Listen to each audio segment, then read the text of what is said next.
চলে যাচ্ছি প্যারা আর্চার ঝুমার কাছে। 2024 সালে প্যারা অলিম্পিকে দুবাই থেকে কোয়ালিফাই করে প্যারা অলিম্পিক খেলে আসছি আলহামদুলিল্লাহ।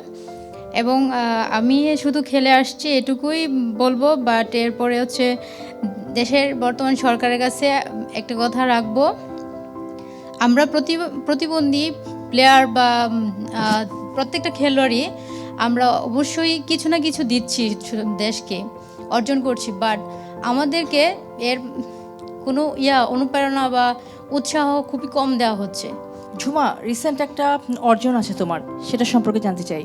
প্রতিবন্ধকতা নিয়েই আমি দেশের ন্যাশনাল যে আর্চারি আছে মেন এবল, ওইখানে আমি ওদের সাথে প্রতিযোগিতা করছি এবং আমার রেজাল্ট আলহামদুলিল্লাহ, আমি ওইখানে গোল্ড মেডেল অর্জন করছি, র্যাঙ্কিংয়ে ফার্স্ট হয়েছি বাংলাদেশে, এটা প্রথম হয়েছে। জোরে করতালি হবে।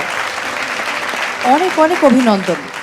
হ্যাঁ, এবং আরেকটা কথা হচ্ছে আমি এবল আর্চারিতে মানে একজন প্রতিবন্ধী হয়েও সুস্থদের সাথে একদম মেন টিম বাংলাদেশ মেন আর্চারিদের সাথে থাইল্যান্ডে আমি অংশগ্রহণ করতে যাচ্ছি এশিয়া কাপে।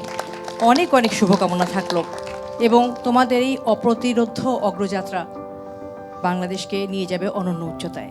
অনেক ধন্যবাদ। আর ঝুমার পাশে যে দুজন প্যারা আর্চারকে আমি দেখতে পাচ্ছি, তারাও কিন্তু পিছিয়ে নেই, তারাও অদম্য উৎসাহে কাজ করে যাচ্ছে এবং তারাও একদিন ইনশাল্লাহ কোয়ালিফাই করবে এবং বাংলাদেশের জন্য সুনাম বয়ে নিয়ে আসবে।